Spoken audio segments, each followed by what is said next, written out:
Ladies and gentlemen, good day and welcome to Anand Rathi Wealth Limited Q2 and H1 FY 2025-26 earnings call. As a reminder, all participant lines will be in the listen-only mode, and there will be an opportunity for you to ask questions after the presentation concludes. Should you need assistance during the conference call, please signal an operator by pressing star, then zero on your touchtone phone. I now hand the conference over to Mr. Firoz Aziz, Joint CEO and Anand Rathi Wealth Limited. Thank you, and over to you, Mr. Firoz. Thank you so much, Swapnali. Good afternoon, everyone. Thank you, everyone, for joining the earnings conference call for the quarter and half year ended 30th September 2025. Today on the call, we have with us Group CFO, Mr. Jugal Mantri, Product and Research Head, Mr. Chetan Shenoy, our CFO, Mr. Rajesh Bhutra, and Head of Investor Relations, Mr. Vishal Sangvi. I'm very pleased to share that we have delivered the 16th quarter of consistent and market-agnostic performance despite the challenging environment, with Nifty declining about 3-4% during both the quarter and the full year.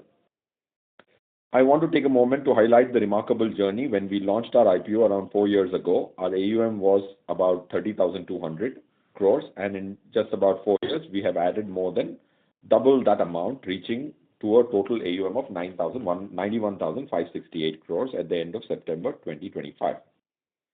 During the quarter FY26, equity mutual fund net flows increased by 101% year on year to 2,062 crores as compared to 1,025 last year, same quarter, when the sentiment was significantly better last year than this year. So makes us believe that buying when the sentiment is bad creates a lot of value for our clients, and that numerically seems to be established in this quarter. H1 FY26, our market share in equity mutual funds net flows stood at 2.33% in the category 3 of AMFI's publishing numbers. So, of course, quite a few people were skeptical about penetration and market share when it comes to because of direct as a competitor during our IPO and subsequently over 4-year period. But if you see, our market share has gone up from 0.16% in FY20 to 2.33% of the net flows in India has come in active funds through us.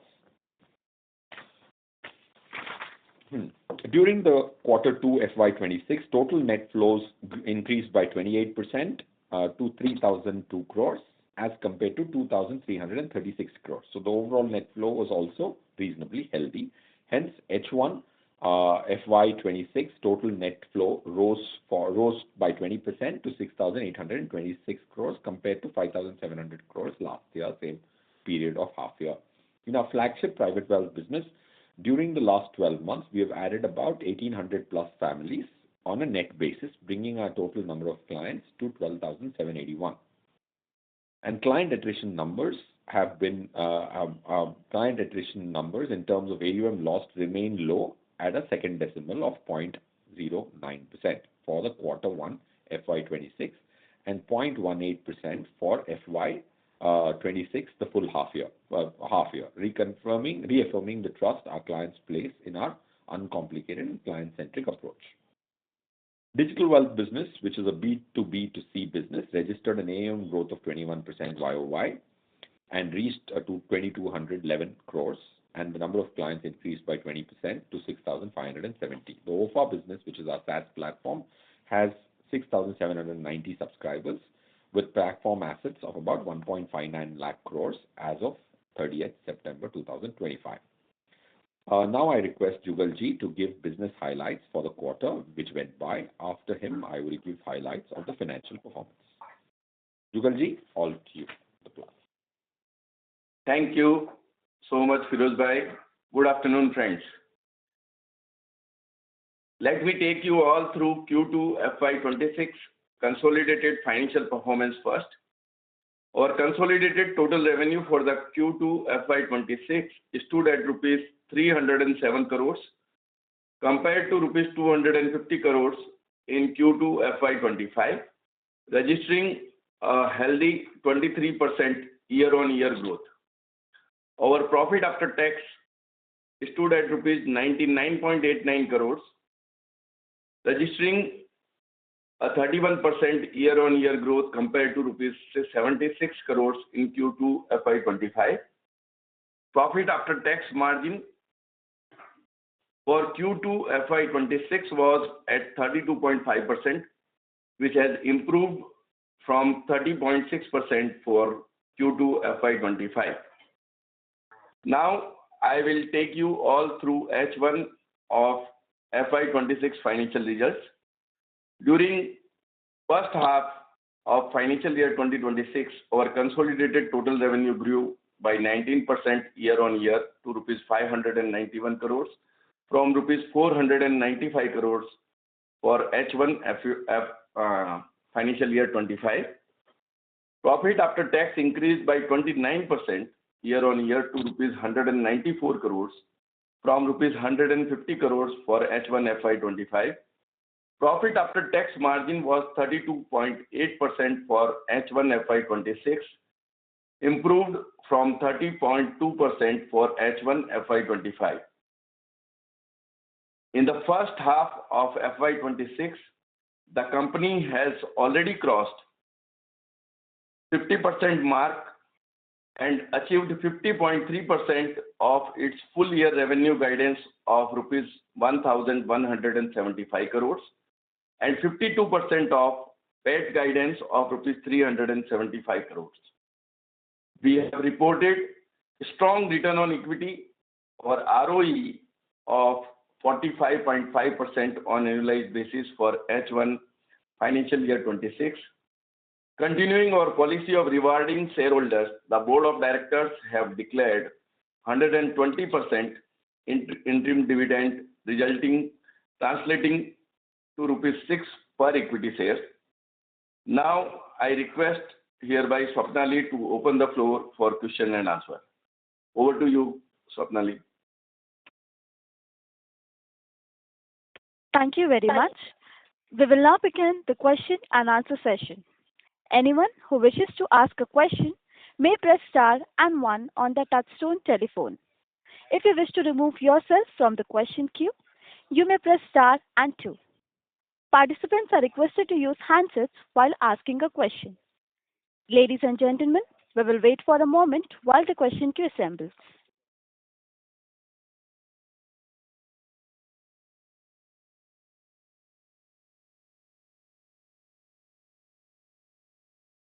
The first question is from the line of Akash Shah from AJ Wealth. Please go ahead. Hi, sir. Am I audible? Yes, sir. So, Yes, congratulations, sir. Hello? Yes, Akash sir, we can hear you. So, just one question from my side, sir. Actually, our RM attrition has increased, but we have still managed to retain most of the AUM part.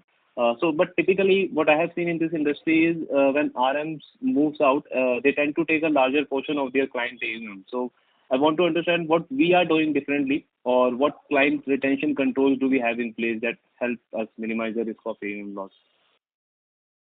Akash sir, see, firstly, RM attrition in our company is reasonably low. Like I had told you last time around on the call, I don't know whether you were there. We had some cultural issues with a few people in one of the locations. So we had to let go of two, and the other two left themselves. So these 4 attrition pieces which you see in this H1 are largely from one location. That's point one. And point two, when an RM leaves, basically what happens is there is a certain motivation of the RM to leave. But the client centricity, if I exhibit that the client is better off here, because we try and deliver a risk-adjusted return of 4 to 6% Jensen's Alpha. There are very few companies in the country who have a Jensen's Alpha published on the overall AUM. Now, for example, if you want to calculate the Jensen's Alpha of Anand Rathi Wealth, we are now listed. This is our 16th quarter. You can get to know the mark-to-market gain which I've had every quarter. You can calculate that Nifty mark-to-market and find out the risk, which is beta, in the public domain. You can find out what is the total profit we have made in public domain, mark to market for the last 3.5 years. So if you look at Jensen's Alpha, so what am I trying to get to is, if I told a client, if the RM is leaving and if you want to move with him, what is the Jensen's Alpha of the other company which he is joining? And that Jensen's Alpha is not there. So it becomes easier to retain a client. Of course, RM has the strongest relationships, and it should always be like that. It should not be technology-led. But yeah, we've been able to retain about 79% of the 4 people so far of the assets they had. That's why you see an attrition number, client attrition number in 0.18 or 0.17. All right, sir. Okay, sir. Understood. Just one last question, sir. I mean, our AUM guidance of 1 lakh crore. So, is it still intact, or are we trying? I mean, can we increasing the guidance? No, we will not increase the guidance because AUMs are on a specific date. If 31st March of FY26 is not so good, then the AUM could be this way or that way.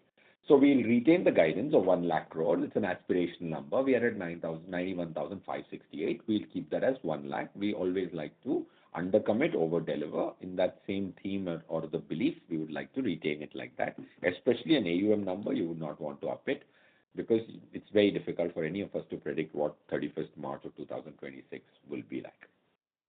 Mm-hmm. Does it answer, Akash? Yeah. And what assumptions are baked in for market performance versus organic inflows? That it was 1 lakh crore. It was an aspirational number. We started last year. We were at 75,000. We are at 568 crores. We assume 10% market growth generally, but the net flows have been very good, and that's why it's been good. So we assume 9 to 10% market growth generally when we project beginning of the year. Thank you, sir. Thank you, sir. All the best. Thank you, sir. Thank you. The next question is from the line of Bhavin Pandey from MK Investment Managers Limited. Please go ahead. Hi, good afternoon, team. I hope I'm audible. Yes, sir. Yeah. Congratulations on wonderful set of numbers and consistency seaworthy. Feroz, what do you think, once our AUM sort of crosses 1 lakh crore, 2 lakh crore, the base effect would come in when we look at growth. So how do we look at growth, once the base effect comes in? Secondly, perspective on the flows from the existing families and new client additions. Have we seen the mix change where, new families are contributing more? And third, what's the all outlook on the markets, given the way we have seen a lot of consumption leads coming about?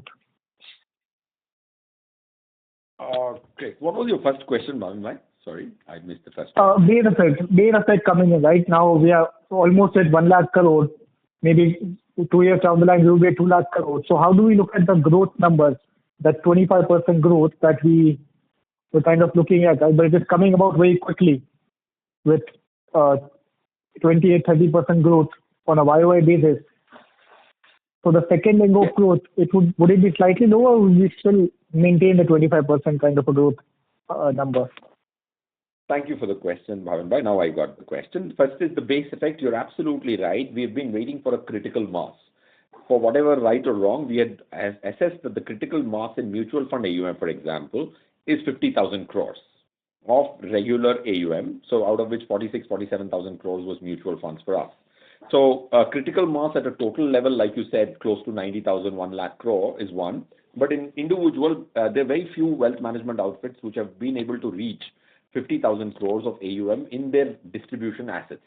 So we always thought that was critical mass. Once you get to critical mass, you're collecting a certain kind of client. See, what is different about Anand Rathi is we don't take everybody who has short-term mindset, long-term mindset, greedy mindset. We filter our clients very, very clearly that we'll be able to 13 to 15% with a beta of 0.6 with Nifty. If you are very aspirational, you please go the full circle. You'll realize that it is 14-15% compounded over 10-15 years, very good. So point is absolutely right. This business is all about critical mass because HNIs love to go with larger outfits. That's why quite a few wealth management outfits inflate their AUM so that they can create a very good pull from a client standpoint. So people count my assets in theirs by taking an advisory agreement of 4 lakh rupees. They're counting 200 crores. So point is, yes, critical mass is important. This business is all about mass and time. So will we increase the rate of growth? I don't think so, because with the base being larger, the quantum of rupee value is higher, but percentages may not increase, because 1 lakh पे 25,000 crore होता है 25% की growth. So will we be able to sustain that growth? The answer is a big yes. Will it be easier to sustain that growth? The answer is a big yes after reaching critical mass. Will you be able to attract more like-minded clients? The answer is yes. But will we up our guidance of growth numbers? No. We are only working day and night to increase the chance of growth rather than the growth itself. If I have given, as or my boss, Mr. Raval, who is also my professional guru, has given a guidance that 20-25% की growth हम 10-15-20 साल करेंगे, so we are only looking at how do we enhance the chance that this statement becomes more and more credible with 30, 50, 100 results. It's just 16 so far. So no upping the percentage, upping the probability. That's what it will do. Second, new families and fresh clients both have seen some reasonable numbers. What's that? 65 is existing currently and 35 is new. Why is it 65-35? It could also be 50-50, but we are very relaxed when we attract a client. We don't tell him, तुम 5 crore दोगे तो मैं करूँगा तुम्हारी wealth management. We say 1 crore दे दो. We will, if we do our bit, then there's no reason why you will not give me a large portion. So only thing we filter is whether he's got $1 million plus to give us if he so chose to. We let him start with 1 crore. So the ratio is 65-35 because we don't put a gun on the head to start big. We think that if we deserve, we will get it. HNI is a smart community, is the hypothesis. That's the split, 2/3 and 1/3. And and I think getting references, people are now taking pride. That's the critical mass. Our clients are taking pride to say that we deal with them. And they're referring their friends and their confidence has come up on us. So that's why first time we ever touched 200 client acquisitions in a single month in September. Okay, that was really helpful. And your outlook on the market, given the way we are seeing consumption boost and government initiatives on the same? Yes. Sorry, I inadvertently dodged that question. We personally think that when it comes to market, we try and answer simpler questions. Whether in the next 3 years will Nifty give more than median return? Median return of Nifty is 11.12. 3-year median return. Mean return is 13.514. We expect in the next 3 years, Nifty will deliver. There's 90% chance of a greater than median return on Nifty. One. Second question we ask ourselves is, what are the odds that there could be a catastrophic fall? The probability of a catastrophic fall is near zero because we believe that everybody is light on the market. Margin funding books are light. FII's short positions are 92%. FII's net flow over the last 4.5 years after COVID is zero. DIIs are sitting on inflows. 29,513 crores has come into September SIP. So mutual fund वाले बोलते हैं कि भाई मैं बेचूंगा तो खरीदूंगा क्या? Of course, a lot of mutual fund analysts should be on this call. So point I'm trying to make is DII is loaded with money. FII is already sold. FII in future market is negative. Margin funding books of top 5 brokers are not at the peak. So catastrophic falls are unlikely even if US tried their best for our markets to fall. That's why resilience is there. So lowest negligible probability of a catastrophic fall. What do I mean by catastrophic fall is more than 15% fall.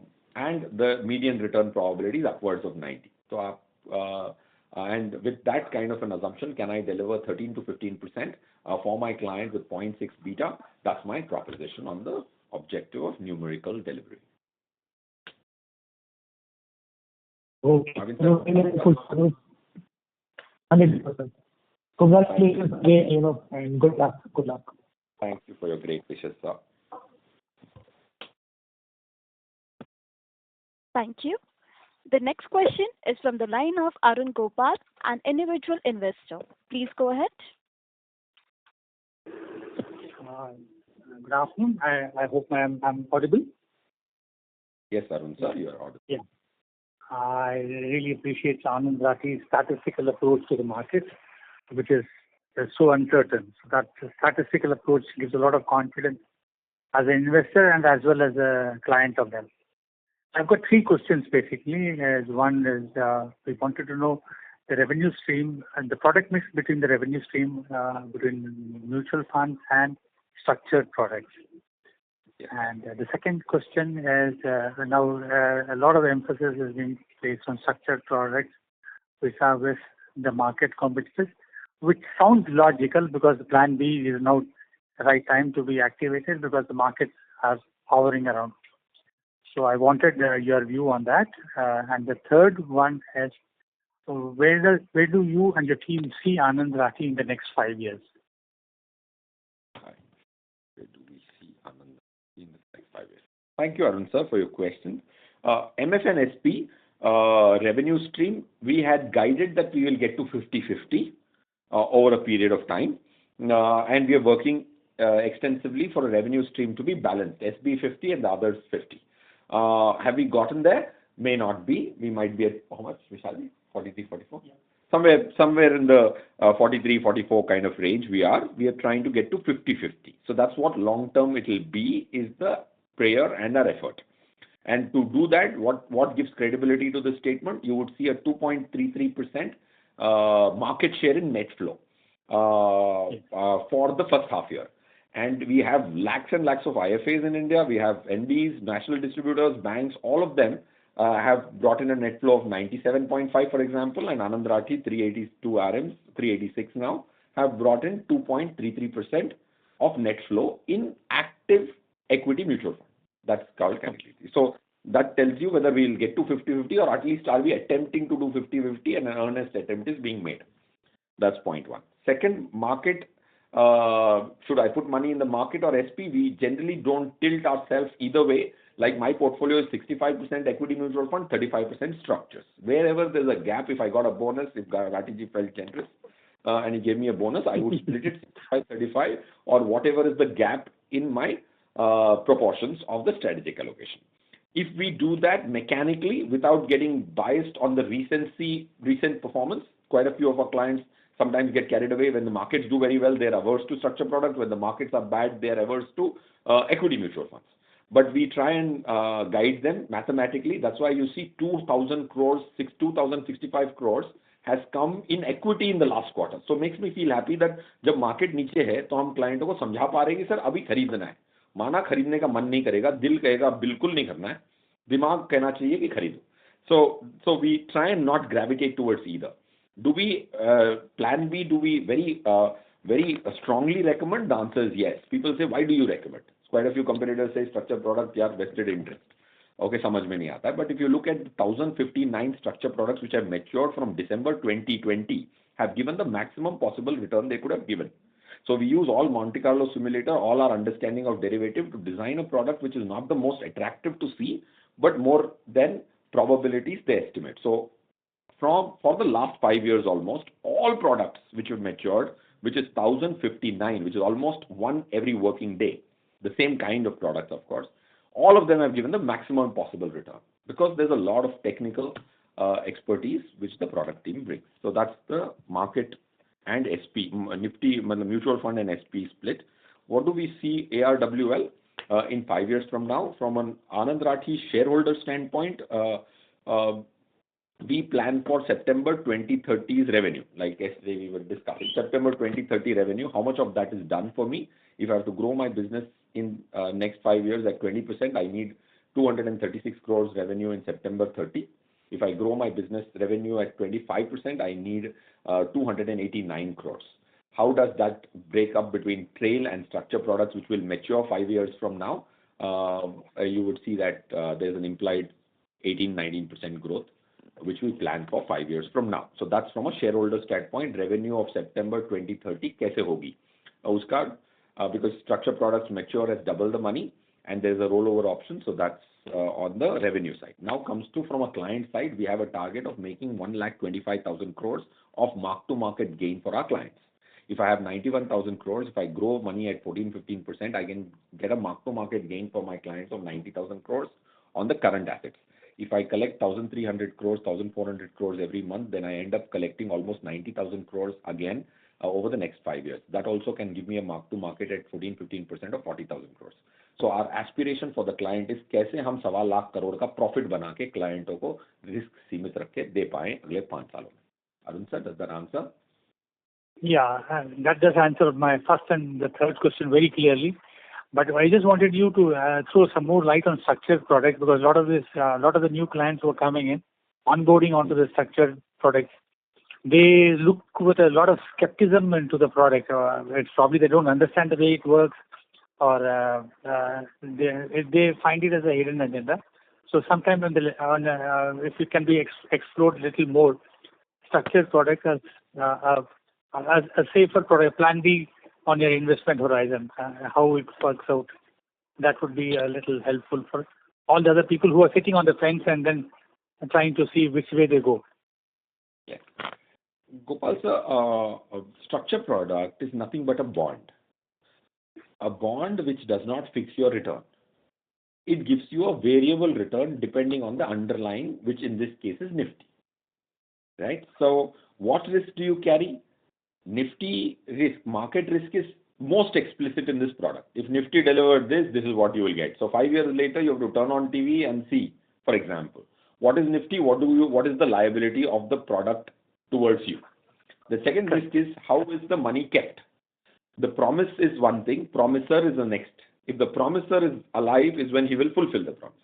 How is the money which Anand Rathi Global Finance has deployed? You will see 63% of that money is in investments, in demat accounts. So that I'm sure my colleagues will take you through if you have had that discussion.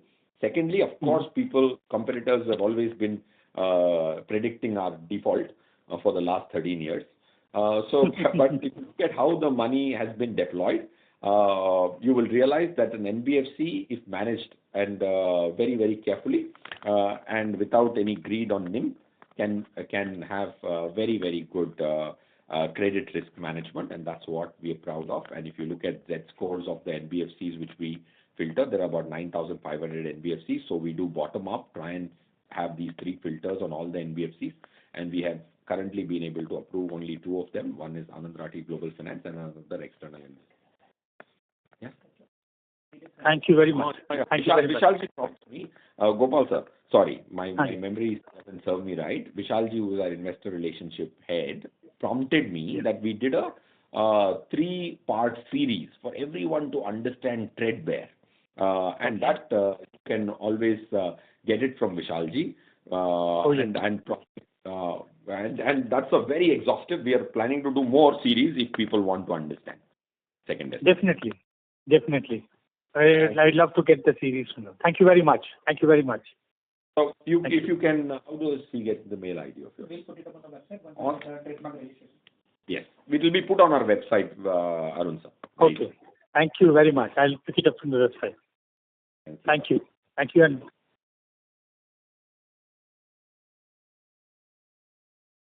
Thank you. The next question is from the line of Jyoteshvi from Capita. Please go ahead.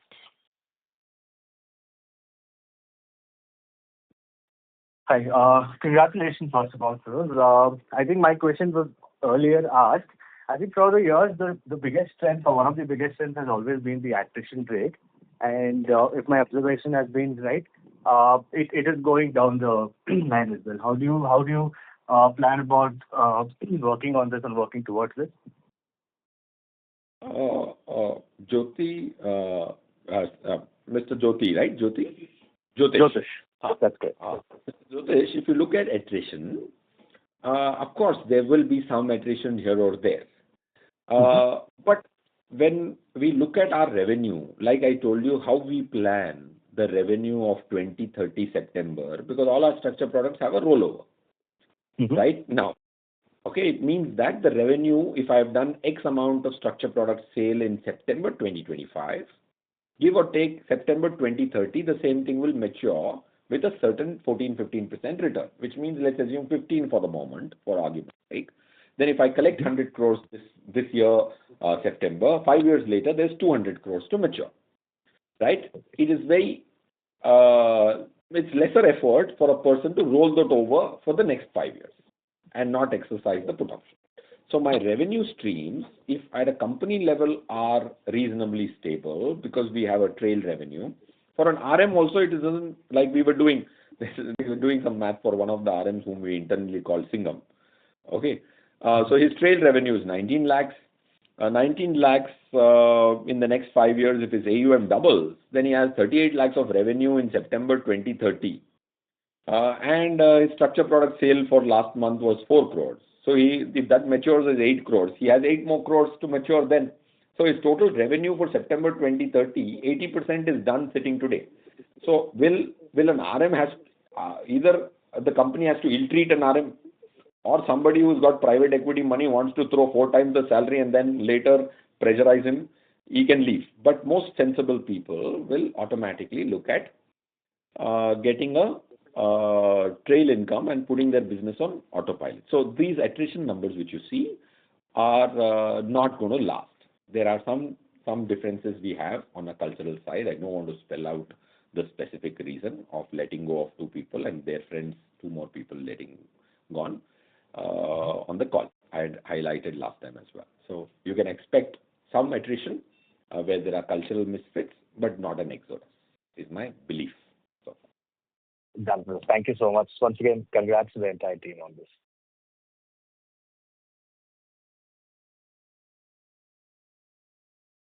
Thank you. The next question is from the line of Priyam from Trinitra Asset Managers. Please go ahead. Hi, thank you for the opportunity. So my question is that if you look at our yield to assets, they are much better than everyone on the street, and primarily that is because of our key strength of being in structured products. My question is that as our AUM increases to 5 years down the line or 7 years down the line to say 3 lakh crores or 4 lakh crores, obviously I'm expecting that structured products would be 1.5 lakh crores at that time. My question, sir, is that in this product we are essentially not taking a market risk. We're taking some credit risk, and as this category grows, is there enough good credit available? A, and B, do you think that the yield on structured products will remain the same, or will it come down as we keep growing? Thank you. Yes. So I missed your name. I'm so sorry. Priyam Shah. Priyam Shah, fun is that when you call yield is always per annum, right? So if I look at yield, both mutual fund gives me 1.09% post GST. For the 1,000 products which matured in structured products, if I calculate as per market value in the same method how mutual fund gets calculated, my yield is somewhere between 1.15 and 1.17. So yield wise both are identical. Recognition wise they could be different. One. Second, if structured product becomes a 1 lakh crore, 1.5 lakh crore, is there enough good credit? Anand Rathi Global Finance, our confidence there is 99.99% because of the kind of management and their liquidity of the balance sheet. Do I have so many NBFCs who are ready to manage it in a liquid way, the way Anand Rathi Global Finance manages? The answer is no. There are so many NBFCs who want to take money in structured product, but I don't feel like lending them. जिसको पैसा देने का मन करता है उसको लेना नहीं है, right? जिसको नहीं देना है वो बोलता है कि यार I'll give you structured product returns. Why 14% of Anand Rathi? I'll give you 17%, 18% with the same product specs. So, but is this business scalable to 1 lakh crore, 1.5 lakh crore? You can believe it or not. My judgment, yes, very easily. Now, why so is a separate story. Most of the things which somebody will just see as an output would not have credibility. But yeah, that's how it is. So, but yeah, 1.5 lakh, 2 lakh crore, 2.5 lakh crore, this industry can grow very easily. So that's my judgment. Sure. And so just a follow-up question, are we where we are focused on all of our areas, but going ahead, do you think that we'll be more focused on the equity part, or will it just be as it is right now? Or any new product on the anvil? So it will only be focused. Our focus is single-minded. Obsession, I will call it. Client's objective. That's my obsession as a company. Everyone who's there says that let's assume if the client wants to deliver 14% return with 0.7 beta, which is the simplest way to achieve it. If equity mutual funds can't do it, I'll replace them with PMSs. If PMSs can't do it, I'll replace it with AIFs. But the focus is client's objective. That's about it. And if you are able to deliver for the client, if our hypothesis is the client is smart, he will give me a lot more penetration capability into his wallet and his client's reference. So So we keep checking on whether I'm missing out or not missing out. So what I can do is everything what wealth management companies, other companies do, I can do because nobody stops me doing an AIF. But can other wealth management outfits survive on only 2 product lines? Difficult. The converse is not true. I can do whatever which helps my odds of achieving a certain objective. So that's the focus. Sure. Thank you. Thank you for that. Might seem very idealistic, but yeah, that's the objective. Thank you. The next question is from the line of Sunil Shah from SRE PMS. Please go ahead. Yeah, hi. Hello, Firoz, everybody in the team. Big hi. So thanks once more for this stupendous performance. Really need to congratulate each one of you at Anand Rathi. Thank you so much. Thank you, sir. Yeah. Sir, my thoughts is around this. I think Firoz, we have worked out how we scale up employees in the organization. We have got a process in the organization that is really commendable. Similar applies to even clients as well in terms of acquisition, etc. One point I want to make to you is in terms of our structured products. Now, there was a 3-part series, Vishal and his team, they nicely explained everything. Yes, The AUM that we have in structured products, as I see from the presentation, is 27% of our AUM is in structured products, roughly about 24,700. So let's round it off to 25,000 crores. So we are really diversified, whether in terms of dependency on one employee or one client. We are totally, insulated from any vagaries on that front. But in terms of the structured products, our concentration risk is high in terms of, the Anand Rathi Global Financials. Just highlighting. So if we can look at diversifying, and I have made some 3 different options where the diversification can happen, and in due course of time, all the senior management, including Chetan and all, can take a call. But just wanted to share the names, in terms of NBFCs, we have all these guys, Bajaj Finance, Tata Capital, Muthoot Finance, Shriram, HDB. They're all established. That's one category of NBFCs which can be approached, explain this thing, and eventually this relationship can be developed so that we diversify from AR Financials to Global Finance. The second set is the global bankers like the Cities and HSBC or JP Morgan, etc. And the third is the broking community which are now listed. So the likes of Motilal Oswal, Edelweiss, IIFL, Kotak and Nuvama. I believe in the past we have had such a structured product thing with Nuvama and Edelweiss. So just wanted to share how we can minimize this so-called risk in maybe my mind, investor's mind, or the longevity point of view. That was the thought which I wanted to share with you, Firoz. So would like to hear from you, please. Super. Thank you, Sunil sir. Your suggestions are always very valuable. I think the 3-part series was also your suggestion, if I remember right. I'm very, very grateful to you. Absolutely, your concern is well noted. Is diversification on the cards? The answer is a big yes. Have we approved one more just now again? Nuvama, like you mentioned. Since you mentioned, I'm mentioning. They're again there on the platform. Then coming to which direction of diversification which you suggested. The problem with one is, Kalpesh, are you there? Yes, okay. he's hearing. Okay, he's hearing. So anyway, so Kalpesh, who did the 3-part series, will tell you how we look at evaluating from the 9,000. Our first criteria is at least half the money should be invested rather than lent. I would say, Sunil sir, because when you have derivative positions, you need to have extensive margin, always, at all points in time. If the margin is 10 rupees, 20 rupees, you should have 50 rupees out of your total money collected. So that's one. Now, of course, these big names which you said, they are very, very good names. If they started showing structured products, I would be the first one to actually approve them. The problem is, structured product, any company which can borrow at 8%, 7% without doing too much, would not want to do all this mehnat to borrow at the same rate. Right? That's my only challenge. जिसको मैं पैसे देना चाहता हूँ वो लेना नहीं चाहता, बोलता है यार मैं सीधे ले लूंगा. right? I'll do a mutual fund placement straight. Why will I take 500 crores from you or 300 crores every month for the next 20 months? So that's one challenge. Okay, so if Sunil sir, if you suggest, I'll do another one-part series or a two-part series, Kalpesh, which says how do you evaluate, what are the 3-4 filters which we use? How do we use Z-score to evaluate? Actually, we had approved 2 of them.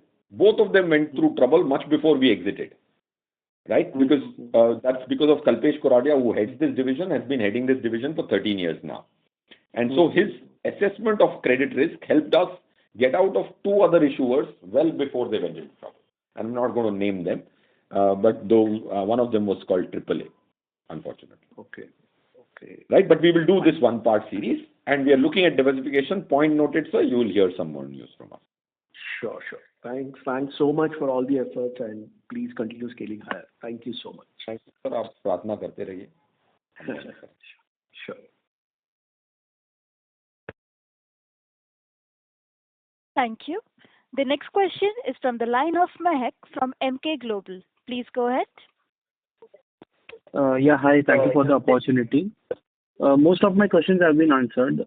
Just 2 questions. So if I look at the net inflows, the equity MF inflows as a portion of the overall inflows constitutes around 70% roughly for Q2 FY26 as compared to 52% for the earlier quarter, that is Q1 FY26. So could you give any particular reason for that? And secondly, if I look at your finance expenses, that have increased sequentially by around 21%. So what could be the reason for that? These are my 2 questions. Firstly, what number you said, great, you've noticed that. I'm glad that you did. This just proves to, or at least adds credibility to Sunil sir's statement saying that you're process-driven when it comes to clients. You're process-driven in terms of people growth. Now that's the data which you have said. When the markets are down, let's assume one of my client has 100 rupees with me. If he gets 20 more rupees, if I have to divide this 65-35, 13 rupees needs to go into mutual funds and 7 rupees needs to go into structure products. When the market is down, the gap in mutual fund becomes larger because the other portion, 100 rupees, 65-35, when the market is down, his 65 has become 60. Structure has not fallen. So where is the gap more? The gap is in mutual funds. Right? So when you allocate money as per a process rather than a top-of-mind recall, it's easier to sell a structure product last quarter. Because mutual fund last 1 year कुछ performance नहीं दिया. Client बोलता है ये क्या खरीदवा रहा है.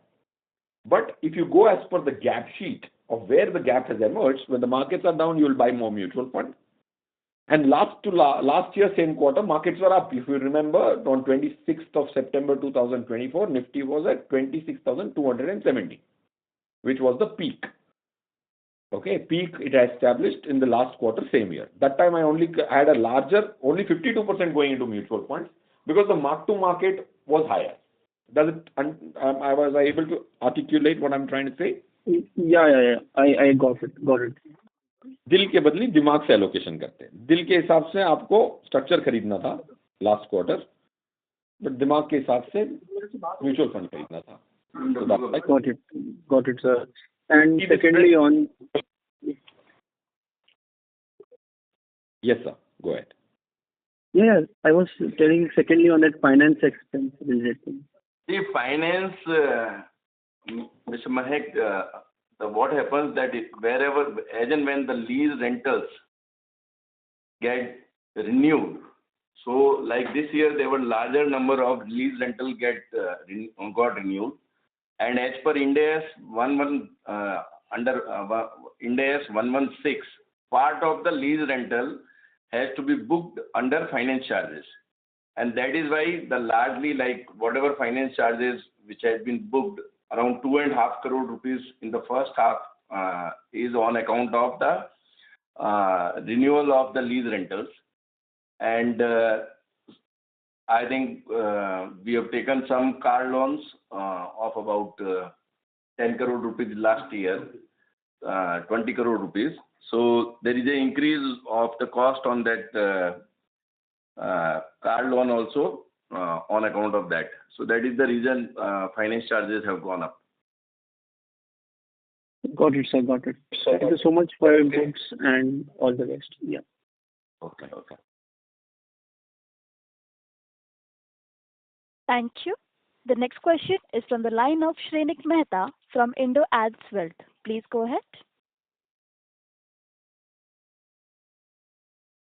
Hi, can you hear me? Yes, sir. Hi, Firoz. Congratulations once again for fantastic results. My question was a little more on the longevity front. The way the company has performed in the last few years, do you see this performance without any new platforms to be created to continue in the next 2 to 3 years as well? And primarily focusing on, how you're delivering on the PAT growth and also very high ROE. Do you see this in the same manner going forward? Yes, Shrenik, sir. One is, of course, God only will, the time will unfold. But our attempt is to keep the ROE high. We've also seen that you've given a 6 rupee interim dividend on an increased number of shares. Second, from a predictability standpoint, we believe that the 4 engines, we believe, of course, so many externally may not be able to believe, that there are 4 cylinders to this growth, Shrenik, sir. One is if I deliver very good performance to the client, risk adjusted, of course, not just return, then my revenues go up automatically. That's called the implied growth. There is an implied growth. Client के 10% बनते हैं तो मेरी अगले साल की revenue के 10% तो बढ़ ही गए. अब उसमें client attrition has to be second decimal or at least one decimal, if not second decimal. Then you have the implied growth. Then you have your existing RMs who can manage 6,000 clients extra, more than what we have today. So no new plant and machinery, we have more number of clients. So RMs also do well, they get more clients, and they feel more satisfied when the other family clients refer. That's the second thing, capacity utilization. Third is penetration. Most of our clients, since we don't push them, so these 3 cylinders plus the new RMs, we already know who are our next 100 RMs. Of course, our AM attrition has been high. We're trying to address that. But since we don't do lateral hires, my cost of a new RM building his life is immense patience and very low cost. You would see that lateral hires are not even 8-10% of our total last 100 RMs. That means that मुझे कहीं से मैं किसी को बहुत पैसे दे के लेके आता हूँ, फिर उस पर प्रेशर डालता हूँ, यार तेरे पैसे क्लाइंट क्यों नहीं आए, right? So all these 4 legs of growth, new RMs, existing RMs, new clients, existing clients or monies which are outside, and the client growth put together, in our firm belief, is for long periods of time, 20 to 25. But with the base going up, would I say that if the last 16 quarters, our median growth is 33, mean is how much? Yeah. Mean is also 33. This quarter is 31. Can these 30s normalize to in the 20-25 range as the values become bigger as a base? The answer is yes. Okay. So you don't think there is any need for new drivers like international markets or any other diversification that is really required to sustain this kind of growth? So one is, I think our RMs, we don't give them targets, right? So they dream well. They dream well. They don't have a geographical restriction. So can today an RM is actually acquiring a client in Abu Dhabi who's been referred sitting here in India? The answer is yes. So coming back to what all do we need to do to sustain this? There are several things. Does it mean that I have to start other businesses for that? May or may not be. Are we doing more on the Gift City side? We took an approval yesterday from the board. That would be there in the minutes. Are we doing domestically for NRI investing in structured products? Are we doing something? The answer is yes. We are trying to solve the PIFIC issue with US NRIs? The answer is yes. Have we applied for Bahrain license representative? Yes. UK license? Yes. Do I see these as ideas to protect growth? No. I see them as the right things to do. What we see as protection of growth is to reinvest in some 4-5 things. We are reinvesting in technology. You will see that we are doing a beta test of an app called Uncomplicated by ARWL. Trying to make technology our strength, investing in HR, investing in operations. These things we will do. So will we sustain the margin of 46% PBT? That's not the intent. We'll reinvest back to ensure that the probability of the 20-25% keeps increasing with each passing day. So that's the strategy. So do we need more things? Yes. But are we worried about the 2025? No. Do we have to strengthen several verticals? Rakesh says, सबको strengthen karo, right? Rather than just try and say, let's do new stuff. Does it answer, sir? Thank you, Feroz. Right or wrong? That's what we discussed in our office. Yeah, absolutely.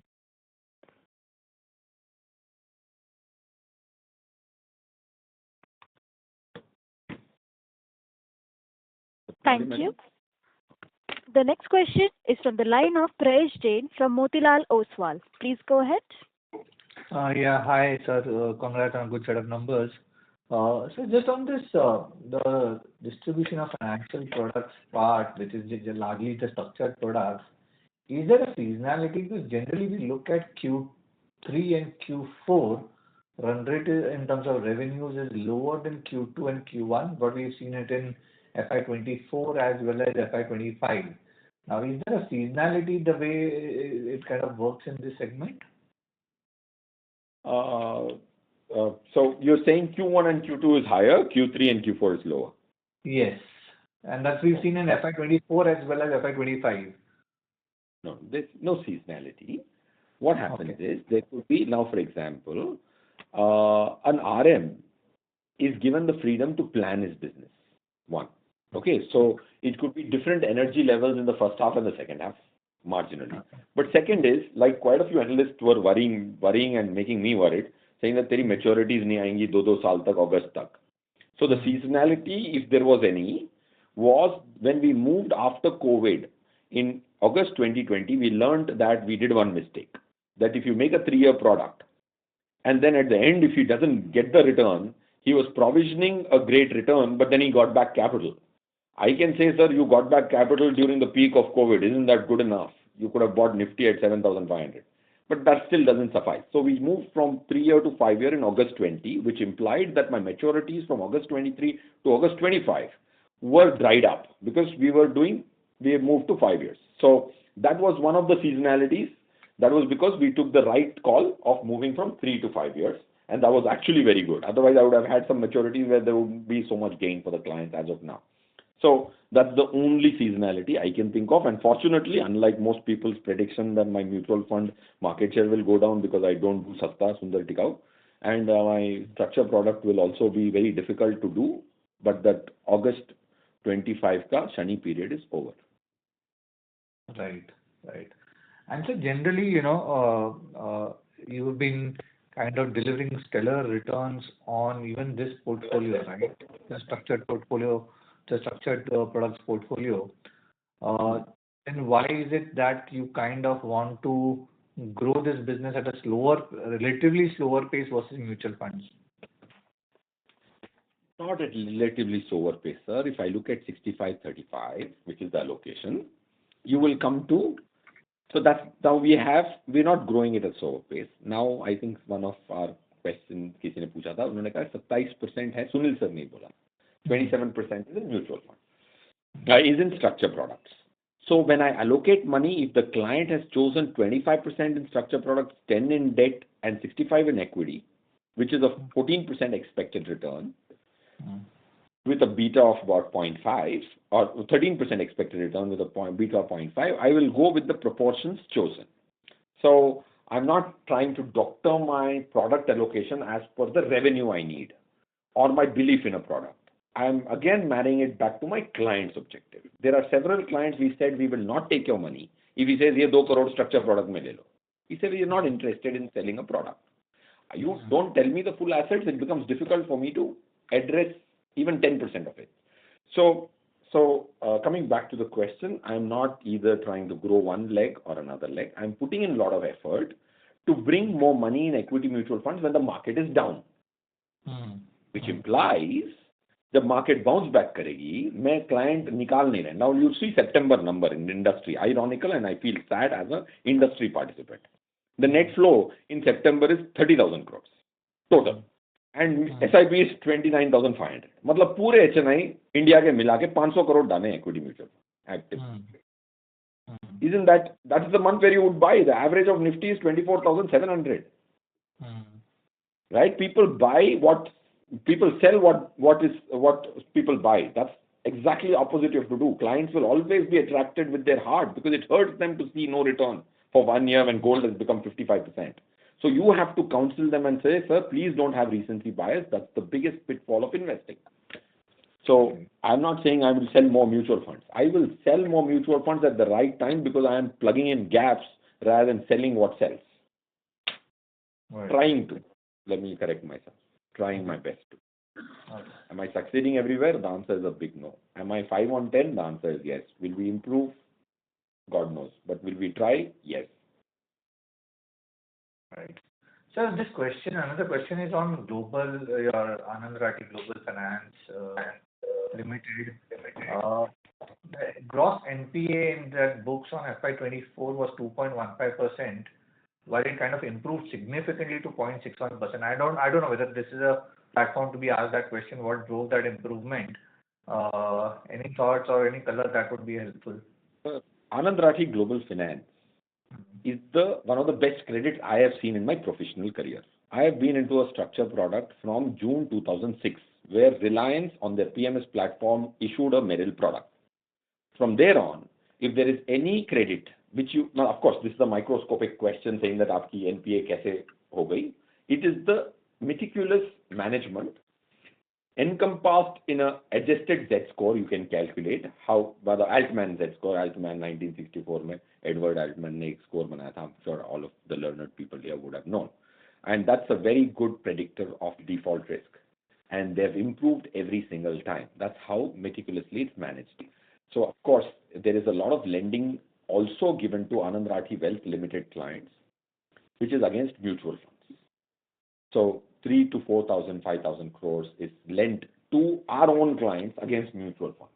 Okay, which to my mind is like the most safest lending. So if you, of course, Jugalji will be the best one to answer. Sorry, why am I taking it away from Jugal sir? Would you want to take this question? No, we have been maintaining the GNPA and net NPA under 1%. And the number 2.6%, I think what he is referring, that pertains to post-COVID. It was 22-23, not in 24. It was 2.6%. It was about 1.26%, which has come down to 0.6% in financial year 2025. But anyway, if you need any clarification or exact number, you can get in touch with Vishal. He will share with you the data. The only good thing which we have been doing in NBFC is that philosophically, whatever balance sheet breakup which is there, about 60%, 65% which we have in government securities and AAA bond, and the lending which we have done, one of the major principles which we follow is we don't take any undue risk, and all our portfolio is secured portfolio. We are not doing any unsecured lending over there. And the business we are in is not the lending, it is the collection business. The whole focus is on that, and that is what ensures that our net NPA is one of the best in the industry at 0.4%. Got that. Last question from my side. Any guidance on how should we look about costs going ahead into FY27, 26 full year and FY27? In terms of employee cost and overhead. So basically looking at how the margins should kind of pan out.